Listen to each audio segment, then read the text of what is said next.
Hello students, I hope you all are doing well. Today I am going to discuss with you a very important chapter of class 12 English core, that is the last lesson, जिसका नाम है the last lesson. The writer of this story, इस story का जो writer है that is Alphonse Daudet, जिसका नाम अल्फोंस डाउरेट है. इन्होंने 1840 में इनका जन्म हुआ था और 1897 में इनकी मृत्यु हुई थी. ये क्या थे? तो एक फ्रेंच नॉवेलिस्ट थे, राइट. इस कहानी में जो इम्पोर्टेंट कैरेक्टर है वो सबसे पहले आपका फ्रेंच है. फ्रेंच जो कि एक स्टूडेंट है, स्टूडेंट ऑफ फ्रेंच लैंग्वेज. ये फ्रेंच भाषा सीखता है, ये फ्रेंच लैंग्वेज का स्टूडेंट है. दूसरा जो आपका इम्पोर्टेंट कैरेक्टर है वो है एम हेमेल का, जो कि एक टीचर है. आपको क्या पढ़ाते हैं? तो फ्रेंच लैंग्वेज पढ़ाते हैं, राइट. तो यहाँ पे हम लोग इसे डिस्कशन करने वाले हैं और हम लोग जो है इसी तरीके से कहानी के जैसा हम इसे समझेंगे, राइट. और कहानी के जैसा हम इसे अगर समझेंगे तो ये स्टूडेंट्स को जल्दी समझ में आता है, राइट. अपने भाषा में जल्दी समझ में आता है, राइट. तो सबसे पहले हम क्या करने वाले हैं कि आपको थोड़ा सा मैं बता दूं कि अल्फोंस डाउरेट जो थे, जो राइटर थे, वो फ्रेंच भाषा में नॉवेल लिखा करते थे और इस नॉवेल लिखा करते थे और शॉर्ट स्टोरीज भी लिखा करते थे, यानी कि छोटी कहानियां भी इस तरीके का लिखा करते थे. यहाँ पे जो इन्होंने लिखा द लास्ट लेसन, इसका मतलब होता है अंतिम पार्ट. ये अंतिम पार्ट किस लिए? इसके पीछे जो आपका मेन स्टोरी है वो ये है कि फ्रांस और पर्शियन के बीच में, पर्शियन कंट्रीज के बीच में लड़ाई जो चल रही थी, ये कब लड़ाई चल रही थी? तो 1870 से लेकर के और 1871 तक ये लड़ाई चला था, राइट. जिसमें क्या हुआ था कि फ्रांस जो है वो हार गया था और फ्रांस को जो हार गया था और फ्रांस के हारने के बाद उसी दौरान क्या होता है कि फ्रांस के दो जो डिस्ट्रिक्ट्स होते हैं, जिसका नाम था अल्सास और फिर दूसरे का नाम था लोरेन, इन दो डिस्ट्रिक्ट्स के ऊपर जो है वो पर्शियन कंट्री का कब्जा हो जाता है. पर्शियन कंट्री जो है जीत लेते हैं दो डिस्ट्रिक्ट को. अब जब ये दो डिस्ट्रिक्ट को जीत लेते हैं तो इसमें क्या होगा कि अपना सारा वो रूल और रेगुलेशन, इवन के यहाँ तक कि जो है पर्शियन कंट्रीज जो था वो अपना लैंग्वेज यहाँ पे लागू करने वाला था. और पर्शियन कंट्री से मेरा मुराद ये है कि आज का जो जर्मनी है उस टाइम में कुछ अलग और भी कंट्री जो है जर्मनी से जुड़े थे और कुल मिलाकर के ये आपका पर्शियन कंट्रीज कहलाते थे. ये लड़ाई जो है कौन लीडिंग कर रहा था? तो पर्शियन की तरफ से जो है बिस्मार्क नाम करके एक उनका वो लीडिंग कर रहे थे. तो यहाँ पे जो है जब फ्रांस हार गया और फ्रांस के दो डिस्ट्रिक्ट जो अल्सास और लोरेन वो पर्शियन कंट्रीज यानी जर्मनी के कब्जा में आ गया, तो उसी से रिलेटेड जो है ये कहानी लिखा है अल्फोंस डाउरेट ने. और यहाँ पे वो ये बताते हैं कि जो आपका एक लड़का है जिसका नाम फ्रेंच है, फ्रेंच जो है इसी तरीके से 14-15 साल का लड़का होता है. ये क्या करता है कि अपना स्कूल जाता है, वो क्या करने के लिए? तो पढ़ने के लिए. बट ये लड़का होता है, ये रेगुलर स्टूडेंट नहीं होता है, ये क्लास बंक करने वाला स्टूडेंट होता है. पढ़ने में बिल्कुल भी ये इंटरेस्ट नहीं लेता है. पढ़ाई जो है इसको एक बोझ की तरह लगता है. तो कभी भी जो है ना ये स्कूल जो है समय पे नहीं पहुंचा, और पहुंचा भी तो बहुत ज़्यादा लेट से पहुंचा, और कभी भी जो है अपना होमवर्क ये नहीं किया करता था, राइट. तो अब क्या है कि यहाँ पे हम लेके चलते हैं कि उसके घर पे हम सबसे पहले ये मान लेते हैं कि जिस दिन का ये कहानी लिखा गया है, जिस दिन के लिए जिक्र किया गया है इस स्टोरी को, तो सबसे पहले हम लोग जो स्टार्ट करेंगे वो हम फ्रेंच के घर से स्टार्ट करेंगे. हम ऐसा मान के चलते हैं कि फ्रेंच जो है अपने घर में है, और सुबह में वो उठता है और सुबह में उठने के बाद जो भी उसका प्रोसेस होता है कि नाश्ता पानी करना, etc, वो सब सारा चीज करता है. सारा चीज करने के बाद अब क्या होता है कि वो अपना सारा प्रिपरेशन के साथ, यानी कि अपना ड्रेसेस वगैरह पहनने के बाद वो अपने घर से जो है निकलता है ताकि वो स्कूल चला जाए, राइट. अपने घर से निकलता है ताकि स्कूल चला जाए. लेकिन जब वो अपने घर से निकलता है तो उसे मौसम नजर आता है कि जो है सूरज पूरी तरीके से निकल चुका है. यानी वो समझ गया था, सूरज को तपिश देख करके, धूप को देख करके वो समझ गया था कि मैं जो है आज काफी ज्यादा लेट हो चुका हूँ, राइट. सूरज निकल चुका है, धूप निकल चुकी है, मैं लेट हो चुका हूँ. चिड़िया भी जो है वो क्या कर रहे हैं? तो चहचहा रहे हैं, राइट. अब इस तरीके से क्या होता है कि वो लड़का जब इतना लेट से निकला तो अब क्या करेगा? जब वो हल्के हल्के कदमों से अपने स्कूल की तरफ बढ़ रहा था तो उसे बीच में याद आता है कि आज मुझे स्कूल का होमवर्क क्या करना है. तो स्कूल का होमवर्क उसे क्या करना था? तो उसे याद आता है कि मुझे आज स्कूल का होमवर्क जो है वो पार्टिसिपल करना है. पार्टिसिपल जो है ग्रामर का एक चैप्टर होता है, तो उसी से उसे होमवर्क वहाँ पे सुनाना था. बट उसे याद आता है कि मैंने पार्टिसिपल से रिलेटेड कोई भी जो है होमवर्क नहीं किया है, and I don't know anything about participle, मुझे पार्टिसिपल के बारे में कुछ नहीं आता है, नॉट इवन पी, मुझे पार्टिसिपल का पी भी नहीं आता है, राइट। तो यहाँ पे जो है उसे समस्या लगता है, यहाँ पे उसे घबराहट लगने लगता है। If I go to my school like this, अगर मैं इसी तरीके से अपना स्कूल चला जाऊं, then MML will beat me badly, MML मुझे बुरी तरीके से पीटेंगे, maybe that he will scold me, और हो सकता है मुझे डांटेंगे। अच्छा, एमएमएल से वो इतना ज्यादा इसलिए डरता है क्योंकि एमएमएल जो एक क्रैंकी टाइप का इंसान हुआ करते थे, गुस्सैल टाइप का इंसान हुआ करते थे, और सबसे बड़ी बात तो ये है कि एमएमएल जो है अपने पास आयरन रूलर रखा करते थे, यानी लोहे का डंडा रखा करते थे। तो इस तरीके से जो है इतना ज्यादा इनके अंदर डर हुआ करता था। और इसी एमएमएल के एटीट्यूड की वजह से कि वो लोहे का डंडा रखा करते थे, बहुत ज्यादा गुस्से वाले हुआ करते थे, हट्टे कट्टे हुआ करते थे। ये लड़का जब भी लेट जाता था स्कूल के लिए, या जब भी एब्सेंट करता था, या जब भी अपना होमवर्क करके नहीं जाता था, तो एमएमएल जो है ना स्टूडेंट्स को डांटते थे, स्टूडेंट्स को मारते थे। और इसी चीज को देखते हुए ये लड़का जो है फ्रेंड्स, जो लड़का आपका फ्रेंड्स है, ये काफी ज्यादा नफरत करता है। किससे नफरत करता है? तो एमएमएल से नफरत करता है। तो यहाँ पे से जब पता चला कि मैंने बिल्कुल भी प्रिपरेशन नहीं किया था पार्टिसिपल के बारे में, अगर मैं इसी तरीके से चला जाऊंगा तो एमएमएल विल स्कोल्ड मी और maybe that he will beat me, और हो सकता है वो मुझे पीटेंगे। तो अब क्या है कि इसके पास ऑप्शन कुछ है कि या तो वो क्या करेगा, वो या तो अपना जो है अन्य दिनों की तरह वो अपना जो है क्लास को बंक कर देगा, और या हो सकता है कि वो अपना स्कूल चला जाए और स्कूल जाने के बाद जो है एमएमएल का डंडा ही खा ले। मान लेते हैं कि यहाँ पे ये हमारा जो है ना स्कूल है, ये हमारा स्कूल है, और एक तरफ हम ये मान लेते हैं कि जंगल का एरिया है, यानी कि फॉरेस्ट का एरिया है। तो ये तो इधर चला जाएगा, या स्कूल होते हुए अपना स्कूल चला जाएगा इस रास्ते से।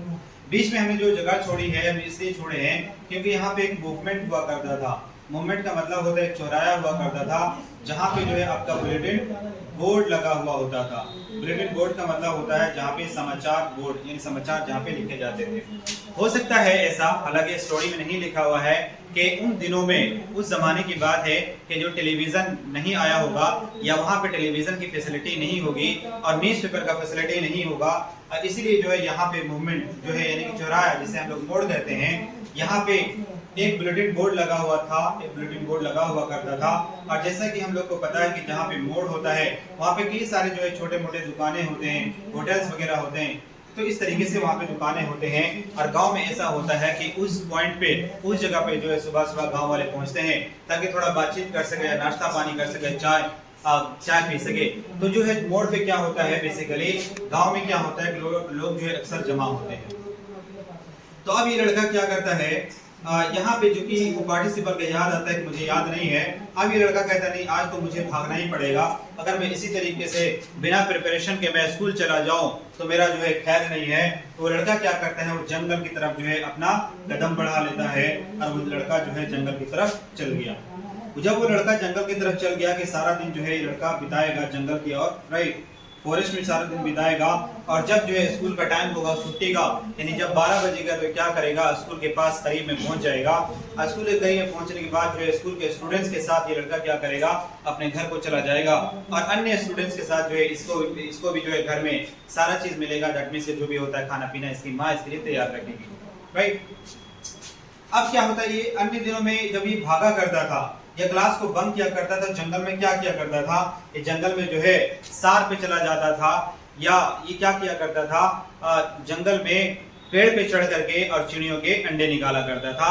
तो इस तरीके से इसका हैबिट हुआ करता था, राइट। अब इसी तरीके से कुछ करेगा और जंगल में अपना जो है समय बर्बाद करेगा, और जब 12 बजेगा तो स्कूल के करीब पहुंचेगा, और जो है अपना सारे स्टूडेंट्स के साथ वो भी अपने घर को चला जाएगा।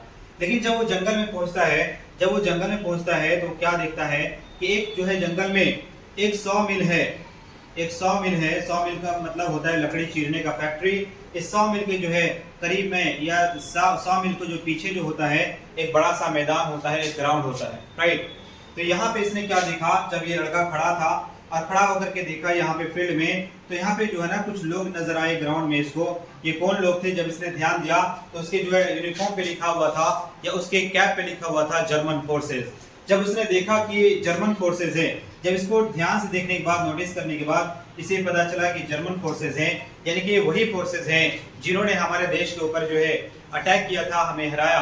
और ऑन द अदर हैंड हमारे दो डिस्ट्रिक्ट यानी कि अल्सास एंड लोरेन के ऊपर कब्जा कर लिया है, हमारे घरों को तोड़ा है, या फिर जो है हमारा जो लैंग्वेज को चेंज करने वाले हैं, ये सब सारा चीज जब वो सोचता है, सारा डिस्ट्रक्शन के ऊपर, बर्बादी के ऊपर जो उन फोर्सेस ने हमारे लिए किया है, तो इसने जब देखा यहाँ पे कि जो जर्मन फोर्सेस यहाँ पे क्या कर रहे थे, तो यहाँ पे ड्रिलिंग कर रहे थे, यानी यहाँ पे एक्सरसाइज कर रहे थे। क्या है मिलिट्री वर्ड में उसको बोलते हैं ड्रिलिंग करना, इनकी एक्सरसाइज करना, युद्ध अभ्यास करना जिसे हम बोल सकते हैं। तो जर्मन फोर्सेस जो है यहाँ पे अपना युद्ध अभ्यास कर रहे थे। तो ये जो लड़का था बताता है कि यहाँ पे ये सब सारा चीज देख करके इसे बहुत ज्यादा अंदर से कुड़न महसूस होता है, या यूं कह ले अपने भाषा में कि जलन महसूस होता है, क्योंकि जर्मन वाले जो थे इस फ्रांस यानी कि फ्रेंच के लिए दुश्मन हुआ करते थे। नॉट ओनली दिस फ्रेंच, सिर्फ फ्रेंच नहीं बल्कि जितने भी फ्रांस के लोग थे वो जर्मनी वाले को दुश्मन मानते थे, और उधर भी जो है जर्मनी वाले फ्रांस को दुश्मनी मानते थे। तो यहाँ पे इसने देखा कि जो जर्मन फोर्सेस हैं यहाँ पे प्रैक्टिस कर रहे हैं, अभ्यास कर रहे हैं, तो इसे समझ में आ गया कि वही फोर्सेस हैं जिन्होंने हमारे देश के ऊपर कब्जा किया है, और हमें फिर जो है ये शायद तैयारियां कर रहे हैं हम पे फिर चढ़ दौड़ने के लिए। अब इसलिए लड़का जो है यहाँ पे जलन फील होता है, इसे यहाँ पे कुड़न फील होता है, और इसे मन में ये लड़का सोचता है कि इतना ज्यादा तकलीफ तो मुझे एमएमएल का डंडा भी नहीं देता है, एमएमएल का बातें भी इतना ज्यादा तकलीफ मुझे नहीं देती हैं। तो अब ये लड़का क्या होता, सोचता है कि बेहतर ऐसा होगा कि मैं यहाँ से चला जाऊं और एमएमएल का डंडा खा लूं। राइट, अब ये लड़का क्या करता है, यहाँ से क्विक डिसीजन लेता है, और यहाँ से लड़का चलने लगता है कि चला जाए, स्कूल की तरफ चला जाए। बट अभी इसका चलने का जो मोशन है वो तेज है, वो धीरे धीरे नहीं जा रहा है, वो तेज जा रहा है, बिकॉज ऑलरेडी वो जानता है कि मैं स्कूल के लिए लेट हो चुका हूँ। अब ये लड़का जब इधर इधर पहुंचा, आगे का पहुंचा, जब यहाँ तक इसने पहुंचा, तो जैसा कि मैंने आपको यहाँ पे बताया है कि यहाँ पे एक मूवमेंट है। मूवमेंट का मतलब होता है चौराया, यानी जिसे आप क्या कहते हैं, मोड़ कहते हैं हम लोग भाषा में। तो यहाँ पे जब इसने पहुंचा तो यहाँ पे मैंने कहा कि यहाँ पे एक बुलेटिन बोर्ड मौजूद था, एक समाचार बोर्ड मौजूद था। यहाँ पे जो भी घटनाएं हो रही थी, जैसे अभी युद्ध का टाइम चल रहा था फ्रांस और जर्मनी के बीच में, तो हर दिन कुछ ना कुछ न्यूज आता था कि आज जो है कितने लोग मारे गए हैं, आज कितना जो है हमारे देश के जमीन के ऊपर कब्जा हुआ, आज क्या एक्टिविटी हुई, कल क्या हुआ था। ये सारा चीज जो है यहाँ पे बुलेटिन बोर्ड में लिखा जाता था कि वे एक आदमी जो है वहां पे लिखने के लिए सेट था या फिक्स था, तो यहाँ पे सुबह लिख दिया करता था और लोग यहाँ पे पढ़ लिया करते थे। जब ये लड़का यहाँ पे पहुंचता है तो लड़का क्या करता है कि यहाँ पे देखा कि बुलेटिन बोर्ड के सामने भारी संख्या में लोग जो यहाँ पे इकट्ठा हैं और अपने नजरों को जो है बुलेटिन बोर्ड की तरफ उठाए हुए हैं। अब ये लड़का यहाँ पे आया तो इसे कंफ्यूजन फील होने लगा, इसे परेशानी ये फील होने लगी कि अन्य दिनों में जो है बुलेटिन बोर्ड के सामने इतना ज्यादा भीड़ नहीं हुआ करता था, आज इतना ज्यादा तादाद में, इतने ज्यादा लोग, इतना ज्यादा नंबर संख्या में यहाँ पे क्यों आए हुए हैं लोग। What can be the reason now, कारण क्या हो सकता है। What can be the new news, आज नया न्यूज क्या हो सकता है। तो ये सब सारा चीज सोच करके ही वाज इन अफेक्ट्स, ये लड़का जो है असमंजस में होता है। अब जब असमंजस में होता है, but he did not stop there, यहाँ पे लड़का रुकता नहीं है, बिकॉज ही न्यू, क्योंकि उसे पता था कि आई एम ऑलरेडी लेट, मैं ऑलरेडी लेट हो चुका हूँ। अब ये लड़का इस चीज को देखता है और आगे बढ़ने का कोशिश करता है। लड़का आगे बढ़ता है तो यहाँ पे जो होता है एक दुकान होती है, यहाँ पे एक दुकान होती है जो कि ब्लैक स्मिथ का दुकान था। ब्लैक स्मिथ का मतलब होता है लोहार, लोहार का दुकान था। यहाँ पे लोहार जो है काम कर रहा था और इसके साथ जो इसके अप्रेंटिस हुआ करते थे, यानी काम करने वाले, इसके नौकर चाकर यहाँ पे इसके साथ काम कर रहे थे। जब ये लड़का इस दुकान के करीब से गुजरा तो वहाँ पे जो ब्लैक स्मिथ था वो ये लड़का को कहता है कि लिटिल फ्रेंड्स, छोटे friends, why are you running so fast, इतना तेज क्यों दौड़ रहे हो। You have plenty of time, तुम्हारे पास प्लेंटी ऑफ टाइम है, बहुत समय है। And you will get to your school on time, तो अपना स्कूल समय पे पहुंच जाओगे। अभी लड़का जैसे इस स्टेटमेंट को सुनता है कि ब्लैक स्मिथ कुछ इस तरीके से बोल रहा है कि मैं लेट नहीं हुआ हूँ और मेरे पास बहुत समय है, मैं स्कूल पहुंच जाऊंगा। फिर लड़का समझ जाता है कि ही इज टाउंटिंग अपॉन मी, वो जो है मुझे ताना दे रहा है, राइट। और उसके ताने को सुन करके, क्योंकि इसे ताना ही समझ रहा था, ताने को सुन करके ये लड़का आगे बढ़ता है, वहां पे रुकता नहीं है। तो फिर आगे बढ़ते बढ़ते वो क्या हुआ कि स्कूल के करीब हो गया, लेकिन लड़का का कंफ्यूजन यहाँ पे और भी ज्यादा बढ़ जाता है। ये कंफ्यूजन का कारण क्या था कि जब पहले के दिनों में लड़का यहाँ तक के पहुंचता था तो हर दिन चूंकि ये लड़का लेट हुआ करता था, तो इसे यहाँ से समझ में आ जाया करता था कि मेरे स्कूल जो है खुल चुके हैं, मेरा स्कूल खुला हुआ है और स्टूडेंट जो ऑलरेडी आके वहाँ पे बैठे हुए हैं। और स्टूडेंट चूंकि यहाँ पे बैठे होते थे तो इतना ज्यादा शोर शराबा किया करते थे, क्लास को गोल होकर के यानी ग्रुप में बैठ करके स्टडीज किया करते थे स्टूडेंट्स, तो इतना ज्यादा ये शोर शराबा हुआ करता था, इतने ज्यादा बाहर जो आवाजें आया करती थी। दूसरी साइड ये है कि एमएमएल अपने लोहे के डंडे को डेस्क के ऊपर पटकते थे, इतना ज्यादा शोर शराबा हुआ करता था। और ये लोग जो है एक दूसरे से, मैं भी स्टूडेंट्स का लाइफ है तो एक दूसरे से झगड़ा भी कर रहे होते थे, इतना ज्यादा हसल एंड बसल हुआ करता था, इतना ज्यादा शोर शराबा हुआ करता था। That could be heard in the street also, जो गलियों से सुना जा सकता था। बट आज जो है लड़का गली के करीब आ चुका है, स्कूल के करीब आ चुका है, गली में आ चुका है, लेकिन लड़का कहता है कि आज बिल्कुल भी आवाजें नहीं आ रही है। Is it a Sunday morning? क्या ये संडे मॉर्निंग है? नहीं नहीं, ये संडे मॉर्निंग में नहीं था। वो लड़का जो रिकैप करता है तो उसे पता चलता नहीं है संडे का भी दिन नहीं है। तो what can be the reason now? कारण क्या हो सकता है कि आज बिल्कुल भी आवाजें नहीं आ रही? ये लड़का आगे बढ़ता है और यहाँ पे जो स्कूल है, स्कूल के गेट तक पहुंचता है। और जैसे स्कूल का गेट होता है, गेट खुलने के बाद एमएमएल जो है ना अपना एक गार्डन बना कर रखे थे स्कूल के अंदर, स्कूल के प्रेमाइसेस में, स्कूल के कैंपस में एमएमएल का एक छोटा सा गार्डन हुआ करता था, जिसमें एमएमएल जो है तरह तरह के फ्लावर्स लगाए हुए थे और कुछ और भी पौधे लगाए हुए थे, फ्रूट्स के पौधे लगाए हुए थे। तो क्या है कि स्कूल घुसने के बाद यानी स्कूल के गेट में एंट्री लेने के बाद क्या होता था, एमएमएल का गार्डन आया करता था, फिर स्कूल का जो है क्लासेस हॉल आया करता था। तो ये लड़का क्या करता है कि स्कूल के गेट तक के पहुंचता है, बट इसने क्या देखा कि एमएमएल जो है वहां पे अपने गार्डन में टहल रहे हैं, वो चहलकदमी कर रहे हैं। He is walking in the garden, वो गार्डन में टहल रहे हैं। लेकिन एमएमएल आज किस लुक में है, किस लुक में है, किस तरह का ड्रेसेस एमएमएल पहने हुए हैं? तो बताया जाता है कि एमएमएल जो है अपना खास वाला ड्रेस, एमएमएल के पास एक ऐसी जोड़ी यानी एक ऐसा कपड़ा था जो स्पेशल ओकेजन पे पहना करते थे, जब किसी प्राइज डिस्ट्रीब्यूशन का दिन हुआ करता था या स्कूल में इंस्पेक्शन का दिन हुआ करता था, स्कूल में किसी तरह का जांच पड़ताल होने वाला था, या फिर कुछ संडे वनडे वाला दिन वो पहना करते थे, यानी खास वाला दिन वो पहना करते थे। लेकिन आज क्या है कि एमएमएल अपने गार्डन में जो चहलकदमी कर रहे हैं, जो घूम रहे हैं, वो क्या पहन के घूम रहे हैं? तो वही ड्रेस पहन के घूम रहे हैं जो उनका खास ड्रेस हुआ करता था। यहाँ से लेकर के नीचे तक, घुटने तक उनका ड्रेस आया करता था। अंदर में जो शर्ट रहता था, ऊपर से कोट की तरह रहता था और एक ग्रीन कलर का हुआ करता था। ऑन द अदर हैंड वो अपने गोल्ड टाइप का टोपी जो होता है, हेड जिसे कहते हैं, वो हेड भी पहने हुए थे। और इस तरीके से वो अपने यहाँ पे बगल में वो अपना लोहे का डंडा जो आमतौर पे यहाँ पे रख करके वो टहला करते थे। तो इसी अंदाज में, इसी फैशन में वो वहाँ पे टहल रहे थे। अब ये लड़का का थोड़ा डर भी जो है और भी ज्यादा बढ़ जाता है। ये लड़का क्या करता है कि पीछे से जाता है और यहाँ पे जो एक स्कूल की खिड़की है और यहाँ से एक रास्ता गुजर रहा है, इधर से एक रास्ता गुजर रहा है। तो स्कूल की खिड़की के पास ये लड़का पहुंचा और पहुंचने के बाद क्या देखा कि ये लड़का जो है, मेरे सारे सहपाठी, मेरे सारे क्लासमेट्स वहां पे ऑलरेडी मौजूद है। They are sitting on their benches, they are sitting on their seats, वो अपने बेंच के ऊपर, सीट्स के ऊपर लड़के आराम से बैठे हुए हैं। अब ये लड़का जो है फिर से वापस आता है। अब यहाँ पे क्या करता है, अब किसी न किसी तरीके से वो लड़का को अंदर जाना था, स्कूल के अंदर जाना था। ये लड़का जो है अंदर जाता है और जैसे अंदर जाता है तो सामने थोड़े 2-4 कदमों के बाद एमएमएल जो है वहां पे सामने में खड़े हो जाते हैं, सामने में आ जाते हैं। ये लड़का जो है डर की वजह से, घबराहट की वजह से ये लड़का जो है अपने नजरों को नीचे कर लेता है कि मैं लेट हो चुका हूँ। और एमएमएल जो है कुछ इस तरीके से खड़े हैं और ये लड़का जो अपने नजरों को, मुंडी को नीचे करके, सिर को नीचे करके वहाँ खड़ा है। एमएमएल का डांट का इंतजार कर रहा है, एमएमएल का पिटाई का इंतजार कर रहा है। लेकिन एमएमएल कहते हैं, little friends you are too late today, आज तुम बहुत लेट हो चुके हो। And we were ready to start the class without you, और हम लोग जो है तुम्हारे बिना ही क्लास स्टार्ट करने वाले थे। लेकिन छोटे फ्रेंड्स, आज मैं तुम्हें नहीं डांटने वाला हूँ, आज मैं तुम्हें नहीं डांटने वाला हूँ। Go and take your class, जाओ और अपना क्लास को ज्वाइनिंग ले लो। राइट डियर स्टूडेंट्स, इसका जो सेकंड पार्ट है या आधा स्टोरी जो बचा हुआ है वो नेक्स्ट वीडियो में मैं आपको बताऊंगा। Right, so till then take care and enjoy.